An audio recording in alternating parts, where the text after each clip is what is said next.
Bonsoir à tous et bienvenue dans cette vidéo. Nous allons créer nos différents fichiers pour notre société. On va utiliser le menu Fichier nouveau.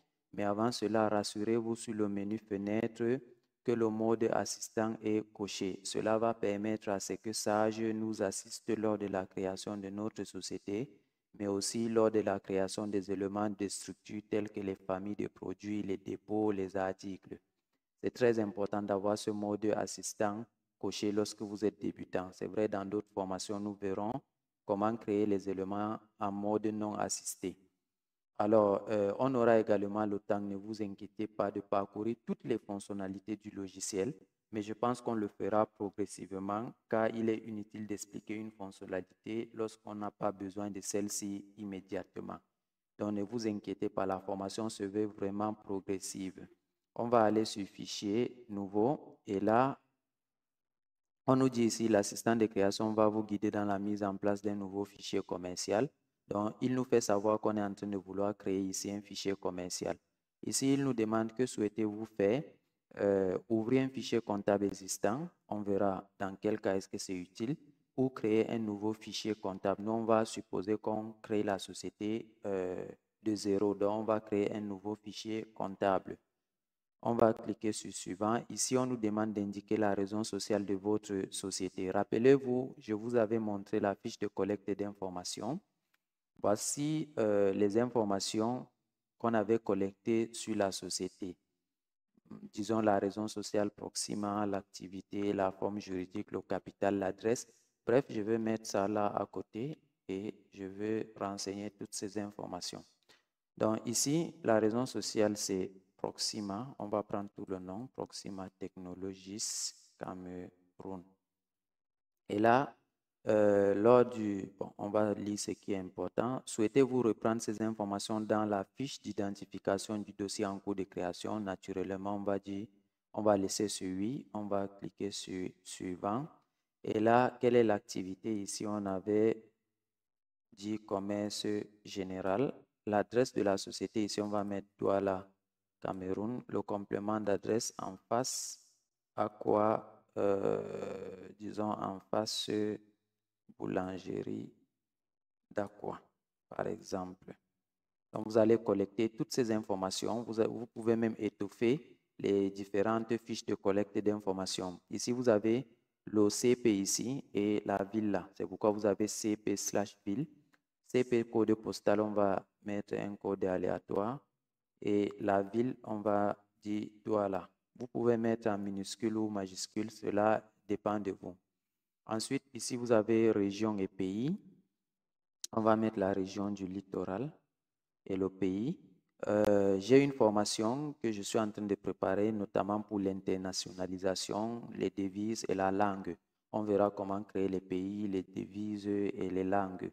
Donc, restez seulement abonné sur la chaîne. Vous auriez des notifications par rapport à la sortie de cette formation. Ici, je vais mettre Cameroun et numéro d'identifiant. On va mettre généralement à cet endroit le numéro d'identifiant fiscal M1, 2, 3, 4, 5, 6, 7, 8. Donc, P à la fin.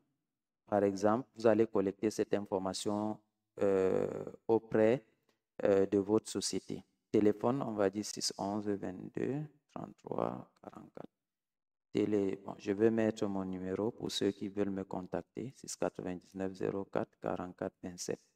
Télécopie, je suis au Cameroun, donc n'oubliez pas de mettre l'indicatif. Télécopie, on n'a pas cette information, je vais mettre suivant. Et là, l'assistant vous indique que vous devez définir l'exercice et la longueur des comptes. La date de début d'exercice, ici, on peut mettre 01 pour le jour, 01 pour le mois, pour janvier, et 24 pour l'année. Tout comme on peut utiliser le date piqueur. Ici, on peut prendre le 11 et là, vous avez 1101. Tout comme on peut mettre 01 01 2024. Et là, on a 31 12 2024. Pour la longueur de compte, donc, ici, on vous dit bien qu'aucune modification ne sera autorisée après création des comptes et sections. Ensuite, ici, pour la longueur de compte, on va laisser à variable. Je vous renvoie également sur la formation que j'ai faite en comptabilité. Je pense que j'ai abordé de la longueur de compte. Mais pour l'heure, Notez que si on prend 5 caractères, cela voudra dire que tous nos comptes comptables auront 5 caractères, pas plus, pas moins. Donc ici, on va laisser à variable. Même chose pour les sections analytiques, on met suivant. Et là, il faut indiquer la devise. J'ai dit qu'il y a une formation sur la gestion multidevise et l'internationalisation. Donc, soyez vraiment escoutés. On va aborder la gestion multidevise, c'est-à-dire une société qui gère plusieurs devises, comment elle doit configurer sa gestion commerciale et aussi sa comptabilité. On va mettre autre ici. Et là, on va préciser qu'il s'agit du franc CFA. On va faire suivant. Et là, il faut indiquer la monnaie, le nombre de décimales de la monnaie. Le franc CFA n'a pas de décimales, mais je pense notamment aux opérations bancaires qui parfois ont des décimaux. On peut mettre, disons, 0. Donc, libre à vous de mettre 2 ou 3 décimales après, 3 décimaux après la partie entière. Ici, le séparateur des milliers, on va laisser l'espace. Préciser les caractéristiques de votre monnaie, le code ISO. Ici, on va préciser le code ISO. C'est très important de bien préciser le code ISO tel que défini par l'organisation de normalisation. Car lorsque vous allez entamer en fait, vous verrez cela dans la formation sur la gestion multidevise. Ne vous inquiétez pas, on va mettre ZAF. Je pense pour le franc CFA de l'Afrique centrale, c'est le ZAF. Pour l'Afrique de l'Ouest, c'est le ZOF. On va laisser le ZAF. Le sigle, on va mettre franc CFA. En effet, le sigle ici, on vous dit le sigle permet de visualiser dans la barre d'état et les éditions la devise dans laquelle sont exprimés les montants. D'aucuns mettront ici l'euro, par exemple ici comme ça, pour que ce sigle-là s'affiche correctement. On va laisser le franc CFA. Je vais cliquer sur suivant. Et là, très important pour ceux qui ne sont pas dans la zone européenne, il faut toujours cocher sur non. Le paramétrage sera défini automatiquement. De quoi s'agit-il? On vous demande, souhaitez-vous créer votre fichier à partir du modèle standard?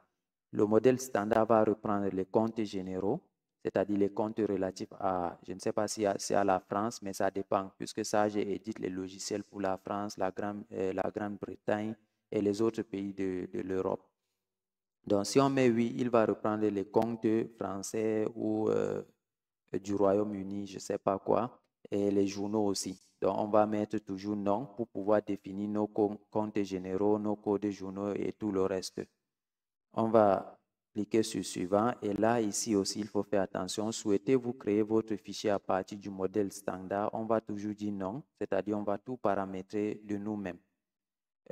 Pour ceux qui sont dans l'espace européen, ce n'est pas grave, vous pouvez reprendre ces éléments. Vous allez retrouver des éléments structurels qui vous sont familiers. Quand je parle d'éléments structurels, je parle notamment des catégories tarifaires, des conditions de livraison, des comptes comptables, des familles d'articles même. Donc, on va dire non ici, on va cliquer sur suivant. Et là, les options et les données saisies dans les étapes précédentes vont être initialisées dans votre dossier. Il n'y a pas de souci, on va mettre suivant. Et là, il nous demande, vous devez à présent nommer votre fichier comptable et définir l'emplacement de celui-ci. Là, il nous propose de définir le nom du fichier comptable. Nous sommes dans la gestion commerciale.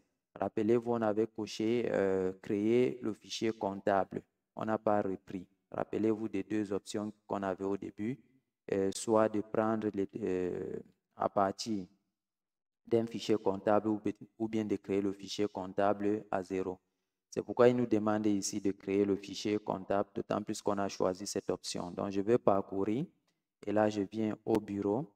Je vais créer un nouveau dossier que je vais appeler formation GESCOM sans C. Et là, à l'intérieur, je vais donner un nom ici. Vous voyez ici le type de fichier, c'est le MAE, Maestria, je pense, et c'est un fichier comptable. Les fichiers comptables ont pour extension .MAE. Retenez cela. Donc, je vais donner le nom ici, peut-être en majuscule, Proxima. Notez également que le nom à donner à votre fichier n'est pas obligatoirement la raison sociale. Vous pouvez juste abréger ici, vous mettez Proxima et j'enregistre. Ensuite, qu'est-ce qui se passe? Suivant. Voilà, et ici, on vous demande cette fois-ci, vous devez à présent nommer votre fichier commercial et définir son emplacement. On vient de créer un premier fichier, le fichier comptable. On va parcourir pour créer le second. Donc, je parcours ici et je viens dans mon bureau d'information GESCOM. Et là, vous voyez le fichier commercial, lui, c'est GCM. Donc, son extension, c'est .gcm. Je viens ici, je mets toujours le même nom. Mettez toujours le même nom.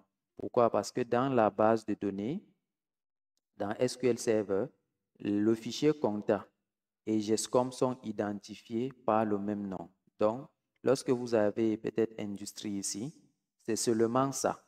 Et la base de données va contenir toutes les tables qui sont relatives à la comptabilité et à la gestion commerciale. C'est pourquoi il est très important d'avoir toujours le même nom de fichier. Donc, comme on avait donné le nom Proxima au fichier comptable, vous devez donner toujours le même nom au fichier commercial.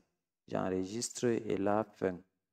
On va attendre que la base de données soit créée comme nous l'avons précisé dans les précédentes vidéos. Donc là, ça progresse. Je vais mettre une petite pause pour ne pas vous perdre du temps. Donc, je pense que là, c'est le fichier commercial comptable, puisqu'on voit proxima.mae qui est en cours de création. Voilà, dans notre fichier, nos deux fichiers sont créés. Je vais revenir au bureau. Disons ici, et là, bureau, formation GESCOM. Là, vous avez vos deux fichiers. Bon, c'est vrai que l'icône, c'est l'icône de la version V15. Peut-être parce que j'ai installé la version V15 avant cette autre version. Mais vous avez proxima.gcm pour la gestion commerciale. Regardez bien la taille, 1 kilooctet. C'est très important. Je vais expliquer ça. Et là, vous avez proxima.mae pour le fichier comptable 1 kilooctet. En effet, pourquoi c'est 1 kilooctet? Parce que quand je vais ouvrir ici modifier, vous allez vous rendre compte qu'il s'agit juste d'un pointage. En effet, le fichier pointe juste sur le serveur. Et au travers du nom, il va pouvoir identifier, revenons même ici, je vais réactualiser la base de données, actualiser. Voilà, et là, vous avez Proxima. Vous voyez, il n'y a pas deux Proxima, il y a un seul. Regardez, de toutes les bases de données, il y a un seul Proxima. Donc, je reviens donc ici. Donc, ce fichier de 1 kilooctet pointe sur notre serveur tout simplement. Et là, au travers du nom Proxima, on va pouvoir identifier la base de données Proxima pour faire la connexion. Contrairement à la base propriétaire. Donc, j'ai essayé de rechercher une base propriétaire. Vous voyez, la base propriétaire, par contre, elle est à 1,76 mégaoctets. C'est-à-dire toutes les données sont à l'intérieur du fichier. Si je fais, par exemple, un modifier pour voir, voilà, vous voyez quelque chose d'assez bizarre. Ce n'est pas la même chose que ce fichier de la base SQL. Donc, c'est un peu ça, en quelque sorte, la différence. Les données sont dans le fichier propriétaire. Par contre, pour les autres, ce n'est que des fichiers qui pointent vers une base de données dans le logiciel. Maintenant, on va revenir sur notre instance. Voilà, les informations, là, c'est notre fichier qu'on vient de créer, GESCOM. Les informations qu'on a renseignées sont reprises. Ici, la forme juridique, on va compléter ça. Le capital, 1 million. Les commentaires si vous voulez. Quoi d'autre? Télécopie, LinkedIn, Facebook, email. C'est à vous de collecter ces informations. Je pense que ça va vous permettre d'étoffer votre fiche technique de collecte d'informations. On va voir quelque chose d'autre. Fichiers liés, voilà. Vous voyez que on peut voir quels sont les fichiers qui sont liés et leur emplacement, qui sont liés à ce fichier commercial-là. Donc, vous voyez ici, fichier comptable. Son emplacement, c'est C-User, GESCOM. Je vais même cliquer parcourir. Et là, on retombe sur notre Proxima qui est lié.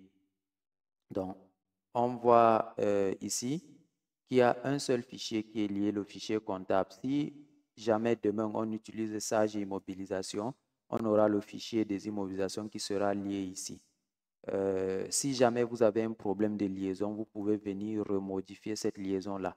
Mais toujours est-il, rassurez-vous que les noms soient la même chose. Ça veut dire que pour le fichier comptable, pour le fichier commercial, même pour le fichier des immobilisations, le fait que l'extension soit différente va permettre à ce que Windows va accepter, votre système va accepter cela.